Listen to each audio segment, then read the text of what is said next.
Mabel the Lovelorn Dwarf, Chapter 11. Regionals, here we come.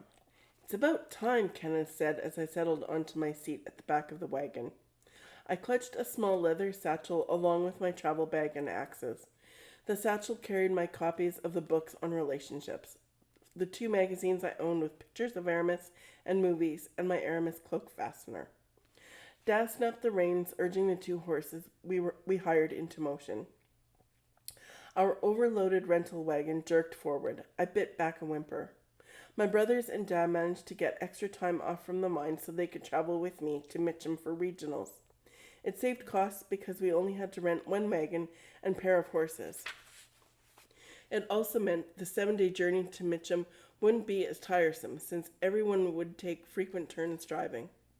"What took you so long?" Max asked. I'd stalled as long as I could, waiting for Emma to bring me more medicine before we left. She hadn't come. I didn't know what I was going to do. I needed to make sure I had everything, I said. "Mabel, wait!" Emma yelled behind us. Thank the gods. "Dad, stop!" I shouted. Emma ran up to our cart, a large sack in hand.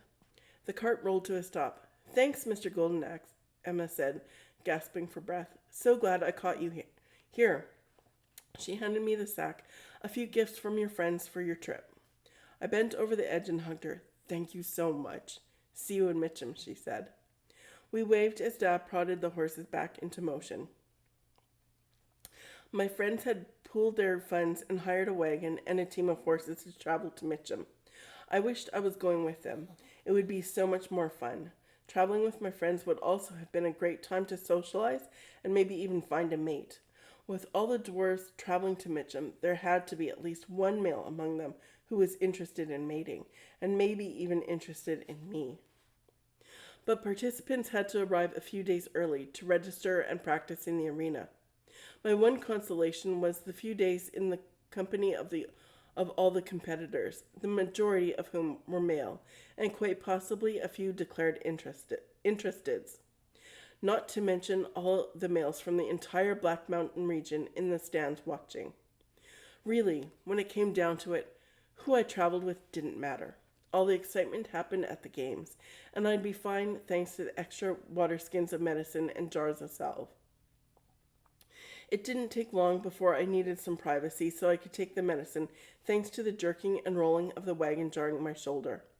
I kept banging against Bernie on the edge of the wagon. Every jolt or nudge sent me into agony, but I couldn't take anything until I was alone. I closed my eyes, clenched my teeth, and I tried to relax enough to let my body roll with the wagon. We hadn't gone very far before we stopped. "Excuse us," Frankie and Patrick said, stepping over me. I opened my eyes as they hopped off the back of the wagon and ran into the prospector. "Quick stop," Danny said, "to pick up some extra supplies for the trip." 20 minutes later, Frankie and Patrick returned, each carrying 2 casks of ale on their shoulders.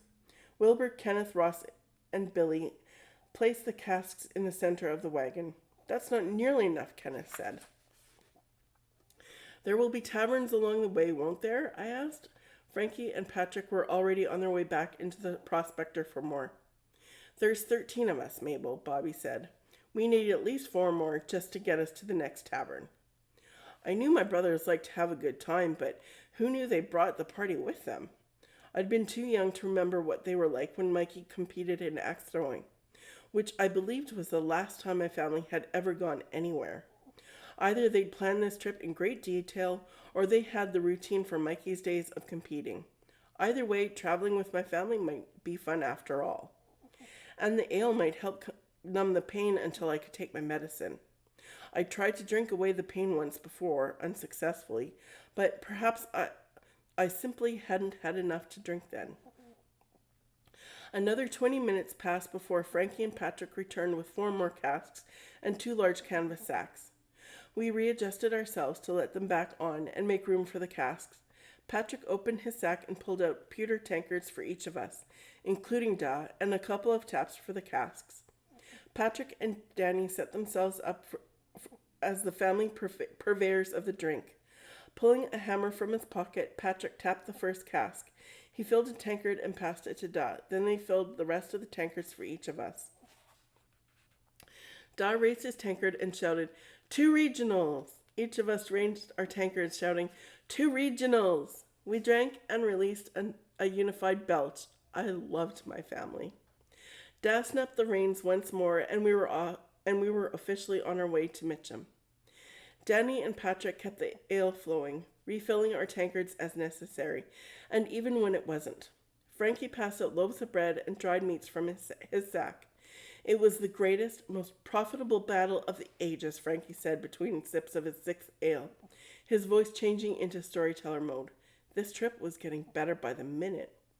By the end, not only was Gillis the greatest dwarven warrior, but also the greatest dwarven explorer in all of history, Frankie continued.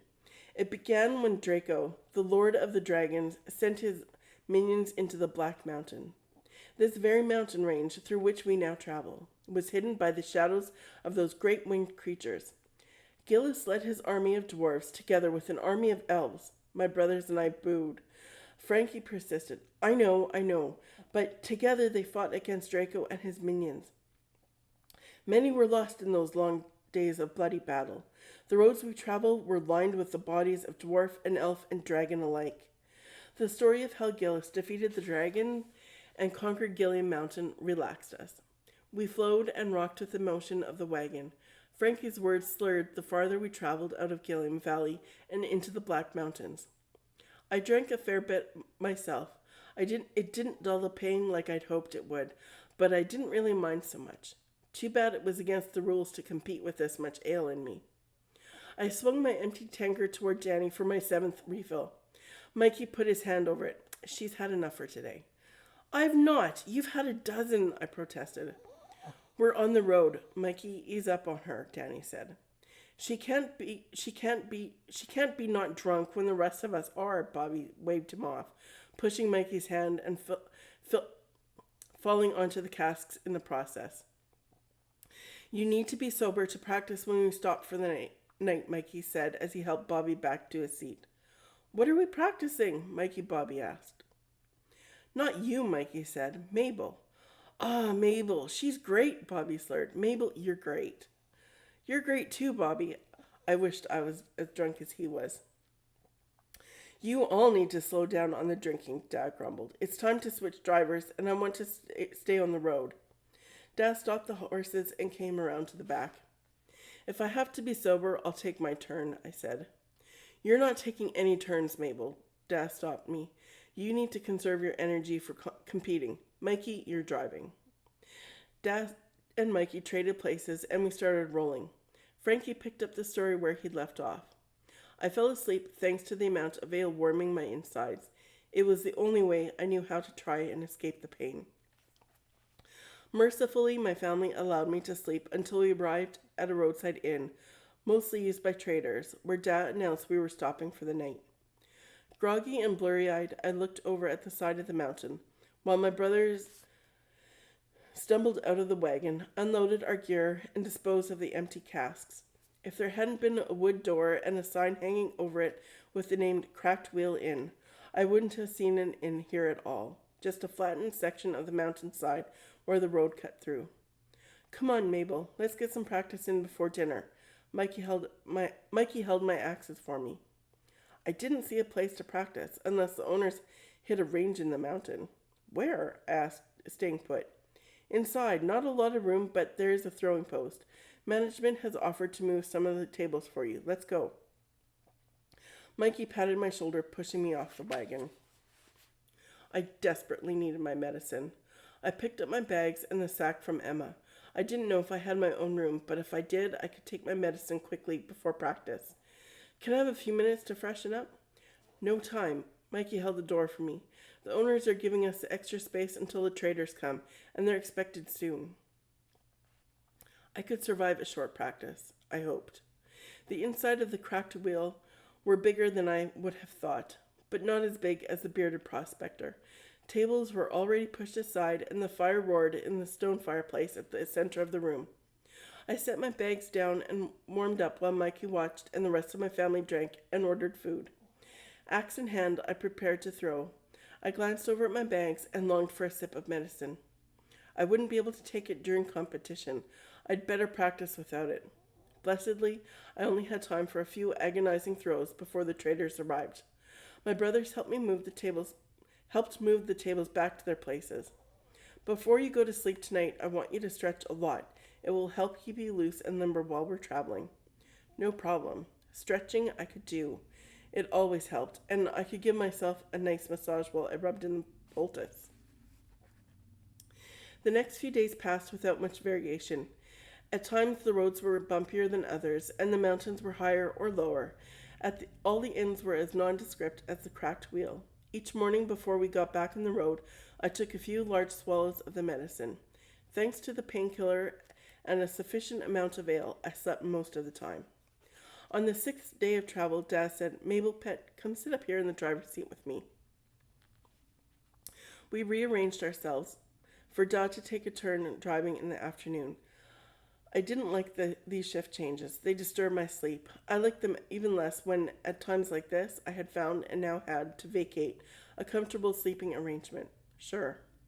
I yawned, and Patrick helped me out of the wagon and up onto the driver's seat. The horses started moving, and the wagon jerked forward, slamming me against the back of the seat and the sidewall. I let out an involuntary whimper, then bit my tongue to keep quiet. Dad glanced at me, but I didn't know if it was because he'd heard me.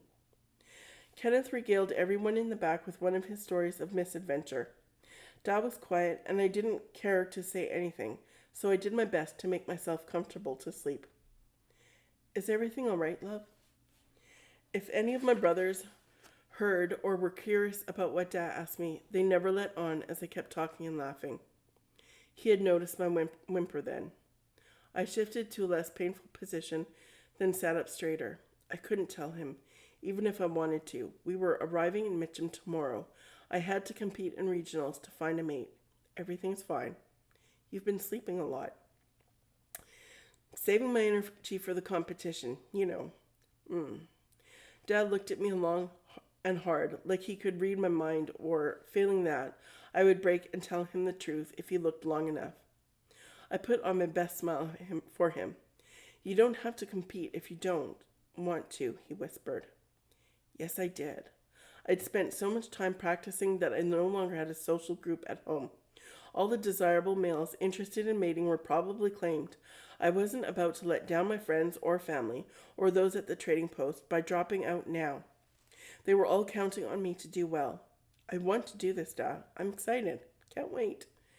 If it weren't for the pain, it would have been true. We crested the ridge overlooking the valley and mountainside containing the city of Mitcham. Houses filled the entire bowl. Pillars of stone lined the streets, mapping out distinctive blocks and neighborhoods. The main road we traveled cut through the city to the doorway in Mitcham Mountain, the tallest, widest, deepest mountain in the entire region, the focal point of the Black Mountain Range. "Mikey, do you have the directions to where we're staying?" Frankie called from the driver's seat as he eased us down the side of the ridge into the valley.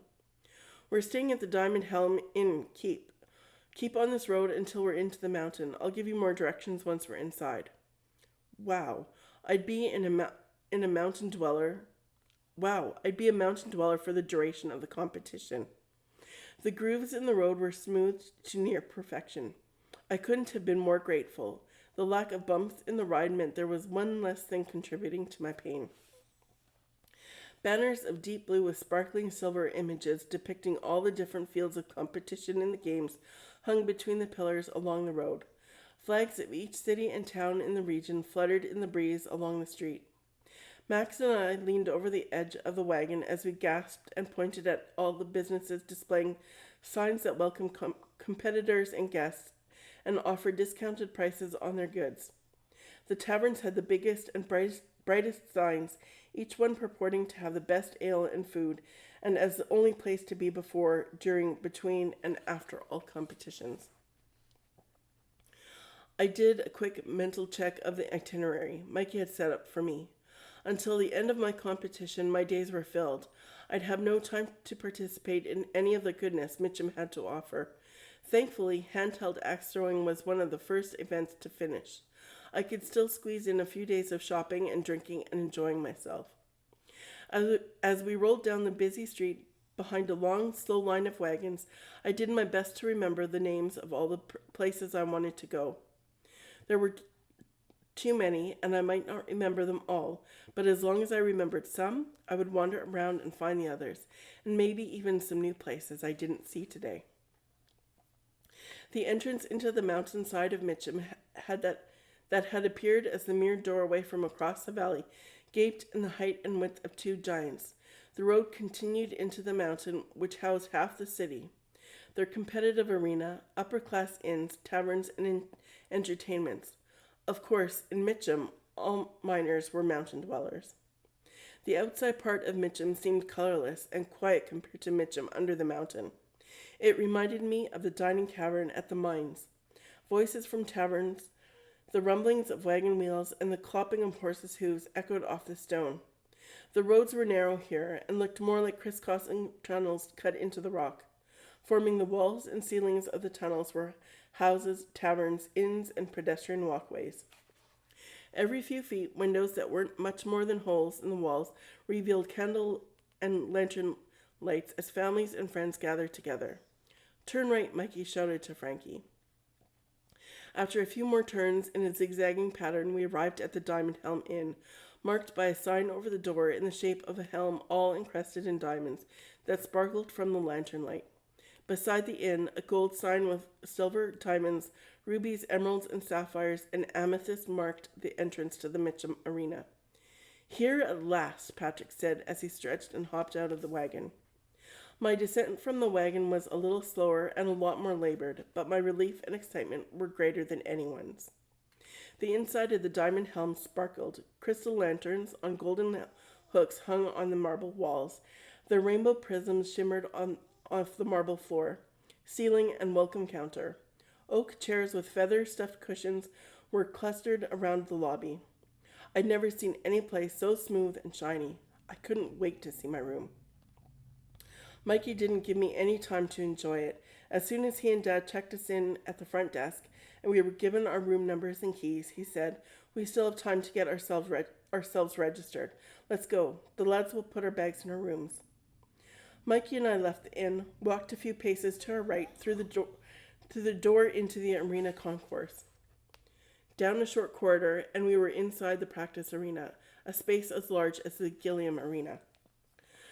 A dozen tables were set up in the middle of the floor. Signs of the same dark blue and silver as were on the main road into Mitcham hung over the tables. Hundreds of competitors from all over the Black Mountain region milled around or lined up at the various tables, waiting for their turn to register. I didn't see any other qualifiers from Gilliam. "This way," Mikey said, leading me to the handheld axe-throwing table. I checked out my competition. I didn't know how well they had done in their home games, but the experienced ones were easy to spot. They all chatted calmly with others around them.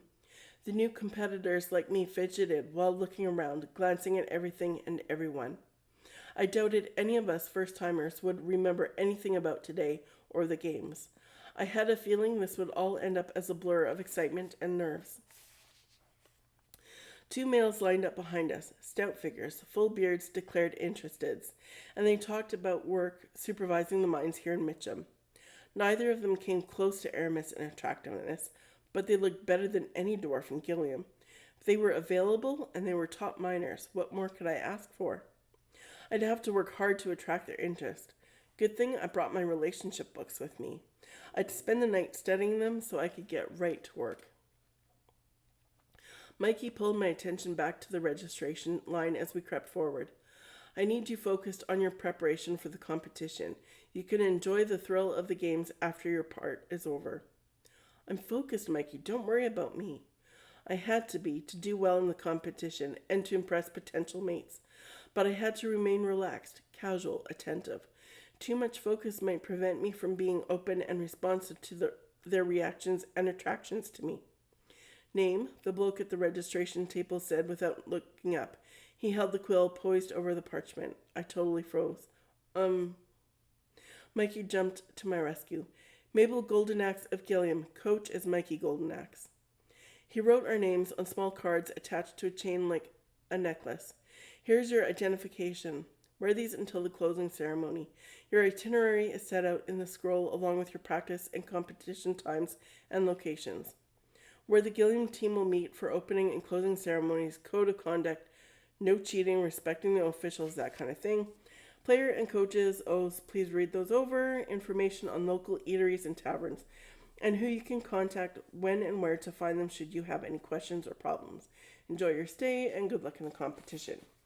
He said it all in a monotone voice, like he had said it too many times. Next. Mikey took the scroll and we stepped to the side of the room. We put on our badges and Mikey opened the scroll a few inches. Your first practice is in here tomorrow mid-morning. The rest we can go over at breakfast. Good. I had a lot of preparation to do and at least a little time to do it. Let's get to our rooms, wash up, have a good sleep tonight. It's a big day tomorrow, Mikey said. Max and Wilbur met us in the lobby. They handed us our keys. Thanks to the Gilliam Council, there are only 2 of us in a room, Max said to Mikey. He then turned to me and said, "You're going to love yours."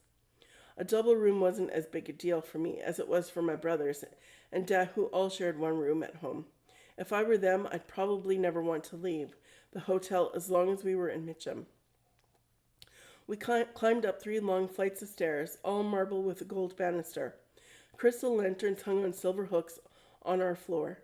The doors were varnished oak with silver door handles and keyholes. This must have cost the Gilliam Council a bundle. Paying for 13 single rooms in such an upscale hotel? Your bags are already inside, Max said, pointing to my door, the one next to Mikey and Dawes. I hope they hadn't looked inside my bags. Thanks. I looked inside the door and it swung open without a squeak. My bags lay on an oak chest at the foot of the bed. 2 steps led up to the bed itself, which lay on a platform made of marble, an extension of the floor. The bed had white sheets, pillowcases, and a thick white down-filled quilt. Silver and crystal lanterns sat on oak tables on either side of the bed, making up for the lack of natural sunlight. I unpacked, lovingly placing everything in the chest. I could get used to being a mountain dweller. Starting tomorrow, I had to make the most of my opportunities so I could actually get to be one and not just a pretend one by staying in a hotel. I took out my books, curled up on my bed, and read for maybe an hour. Tired from traveling and the excitement of the upcoming competition, plus the exhaustion from enduring the pain in my shoulder, I lay down on the thick, soft feather bed. Aramis's presence would have made this a perfect day, and this room a perfect place.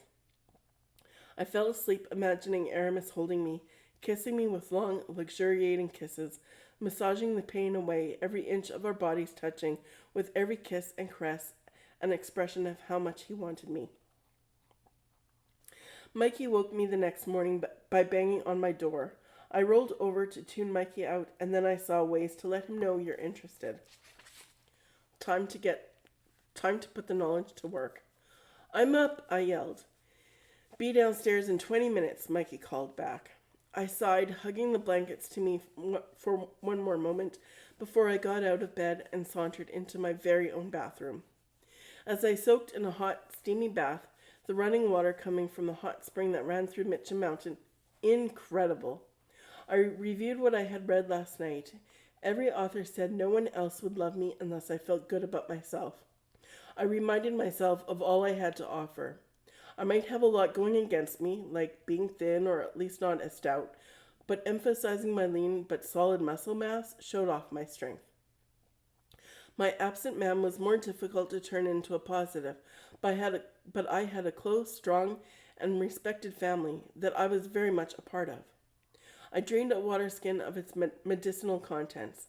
I had one left, enough to last until the end of the competition. I yawned and stretched at the breakfast table. The air felt tight and old. I found it difficult to breathe. Though I thought I'd slept well, the weight of the mountain and the ever-present cold emanating from the stone left me as exhausted as a grueling shift in the mines. After breakfast, Mikey and I headed straight to the practice arena, where a games volunteer directed us to my practice post. All posts were evenly spaced around the edges of the cavern. I assumed it was for safety, and so we could focus on our own throws and not get distracted by the skills of everyone else. My shoulders sufficiently numb, I commenced my warm-ups and surveyed the room for any interested males. Only a quarter of the axe-throwing competitors were in the practice arena. Fortunately for me, the fellows I'd spotted yesterday were among them, their practice posts not far from mine. I straightened my cap and tugged on the braids in my beard, the way Emma always did, but that didn't attract their attention. I widened my stance to make myself look bigger, rolled up the sleeves of my tunic, and flexed my muscles. Still nothing. I was the only female in here. What was wrong with them? Focus, Mabel. Ignore the competitors. Give us a few practice throws. A good solid throw could go far to attract interest. I dared anyone here to tell me this practice time wasn't being used to scope out the competition, and if one or two of the fellows happened to be impressed by my throw and found me attractive, well then, all the better for me. Instead of tossing the axe in the unfocused manner that I usually did for a practice throw, I paid careful attention to my technique as I threw and hit the bullseye. It worked. One of the fellows walked my way. I ran my fingers through my beard and tugged at the braids. I smiled the way Emma always smiled at whichever bloke she happened to be talking to, or walking past, or standing in the same vicinity of. All sweetness and confidence. A smile that said, "I am the perfect one for you." He walked past me to Mikey. "Excuse me, but you're not Mikey Goldenaxe, are you?" He had a voice like too much mine dust had caught in his throat, and the sound had a tough time ripping through. "I am," Mikey said. "I thought so. My name is Kyle." He shook Mikey's hand. "I had to grab this opportunity to talk to you and tell you how much I enjoyed watching you compete. Are you throwing again?" No. I finished competing. I'm here coaching now." Mikey's right shoulder twitched like he was picking up an axe to throw it. I'd never seen him do that. It must be the excitement of the competition, muscle memory, or did he miss competing? Mikey glanced in my direction without any spark of recognition. I was there, beaming my best Emma's smile at him. "Wow, would you mind giving me a few tips? I'd love to learn from the best. I'll pay you, of course." "I only have and want one student, but thank you. If you'll excuse me, I need to give my full attention to Mabel." "Yes, of course." Michael walked back to his throwing post, waving and nodding greetings to others around us. What was I, invisible? "Don't let those fools distract you, Mabel," Mikey said quietly to me. "They'll do these kinds of things to waste your practice time so you don't perform as well as they do. If any more interrupt us, I'll deal with them, but you keep throwing." "Great. The one fellow who talks to us doesn't notice me, but if any others try to talk to me, Michael will scare them off. What good were regionals for finding a mate if I couldn't talk to anyone?" The time had come for the opening ceremony of the regional games. All the competitors and coaches from Gilliam gathered in a group in the practice arena, dressed in uniform sapphire blue tunics with fingernail-sized diamonds, sapphires, rubies, and emeralds stitched in to form a stripe down the sleeves and around the cuffs and trim. Competitors from each of the other cities were gathered in their groupings with their city's uniforms as well, waiting to enter the arena for the opening ceremonies. For the first time since we'd arrived, no one surreptitiously compared themselves to the competition. We were too eager to take advantage of our one chance to relax and have a bit of fun before the game started. The Mitcham Organizing Committee had promised a spectacular show. The excitement in the atmosphere alone proved them right. The doors to the arena opened for the fanfare of trumpets, horns, flutes, and drums loud enough to drown out the cheers of the crowd. The cavern vibrated beneath our feet, which only added to the excitement. Each city entered the arena in alphabetical order, marching to its own song. On our way past the Mitcham competitors, I tugged at my braids and patted my stomach to emphasize my stoutness in the same way Emma would to attract the attention of the males. In doing so, I also made sure that the gems on my tunic caught the light from the lanterns. When we reached the entrance gate, all instruments stopped. Gilliam musicians took over the place of honor inside the arena, ready to lead us in. They wore the same uniform as the competitors, and from the determination on their faces, they were in as much of a competition as we were. After a pause, the drums began with a single steady beat. They added beats and inflections, but kept it simple. Then the trumpets joined in a rousing battle call. We marched around the circumference of the arena, which had 3 times as many stands as the Gilliam arena. Everyone cheered. Spectators from one full section were on their feet cheering and waving the sapphire blue flags of Gilliam. We played to our part of the crowd, waving, flexing our muscles, blowing kisses, and all kinds of carrying on. Do you miss this? I shouted to Mikey as we were marshaled into the center of the arena with the other cities as the parade of competitors continued. Mikey's shoulders twitched again. What's to miss? I'm here with you. We continued to play the Gilliam fans as other cities played to their own. As the host city, the Mitcham competitors entered last. Once all the competitors were in the arena, Games Marshals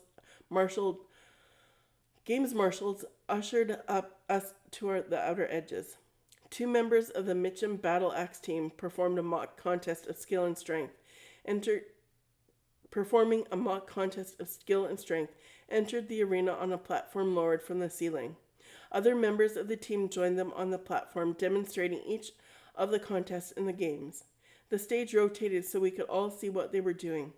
The band continued to play by the entrance. Then they moved in single file, marching around the stage. Their final note resounded as the players reached a climax in battle.